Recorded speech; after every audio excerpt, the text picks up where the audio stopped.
જય શ્રી રામ મિત્રો, અયોધ્યામાં બની રહ્યું છે રામ મંદિર. તેને લઈને બધાના દિલમાં ખૂબ ઉત્સાહ છે અને ભારત આખું રામમય બની ગયું છે. ત્યારે આગલી 22 જાન્યુઆરીના રોજ મૂર્તિ પ્રતિષ્ઠા મહોત્સવ છે. ત્યારે મિત્રો, છેલ્લા 3 વર્ષથી રામ નામનો મંત્ર જાપની જે પુસ્તિકા છે તે 900 જેટલી પુસ્તિકાઓ વેચીને 2.5 કરોડ જેટલો મંત્રલેખન કરાવ્યું છે. તેને કઈ રીતના ભૂલી શકાય. ખરેખર મિત્રો, આ કળિયુગમાં સૌથી મોટો ભગવાનને પ્રાપ્ત કરવાનો અને મનને શાંત કરવાનો કોઈ ઉપાય હોય તો એ છે ભગવાનના નામનું મંત્ર લેખન.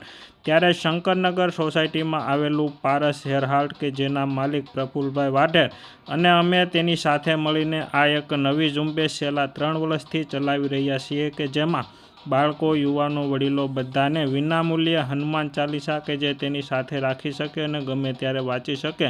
અને લગભગ 2000 જેટલા લોકોએ નિયમિત હનુમાન ચાલીસા વાંચવાનો નિયમ પણ લીધેલો છે.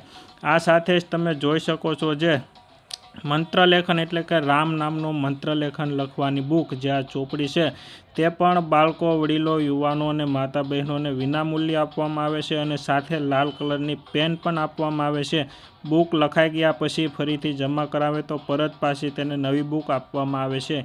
એવી રીતના અત્યાર સુધીમાં 900 જેટલી પુસ્તિકાઓનું લેખન થઈ ચૂક્યું છે. ત્યારે ખરેખર મિત્રો, આ સેવાને વધારવી જોઈએ કે આપણા હિન્દુ સનાતન ધર્મની રક્ષણ માટે જે આ કાર્ય ઝુંબેશ ઉપાડી છે કે બધાના દિલમાં રામ વસે અને હનુમાન ચાલીસા કંઠસ્થ થાય.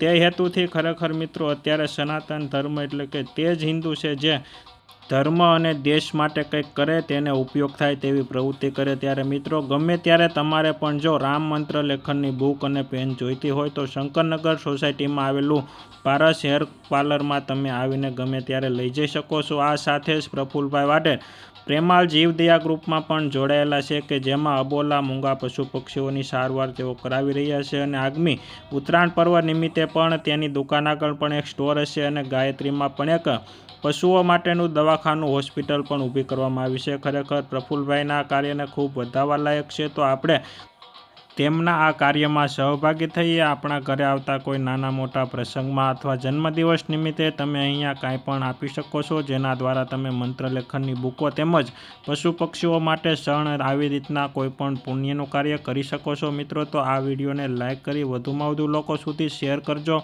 અને રામ મંદિર બની રહ્યું છે તે ખુશીમાં કોમેન્ટમાં જય શ્રી રામ લખવાનું તો ભૂલતા જ નહીં. હનુમાન ચાલીસા પણ અહીંયાથી તમને આપવામાં આવે છે. તો હનુમાન ચાલીસા કોઈને જોઈતી હોય તો પણ તમે અહીંયા આવીને લઈ જઈ શકો છો. ખરેખર આ કાર્ય ખૂબ બિરદાવવા લાયક છે. તો તમારું શું કહેવું છે આ કાર્ય વિશે તે કોમેન્ટમાં લખજો. વિડીયોને લાઇક કરી વધુમાં વધુ શેર કરજો. આભાર. જય હિન્દ, જય જય ગરવી ગુજરાત, જય શ્રી રામ, જય હો.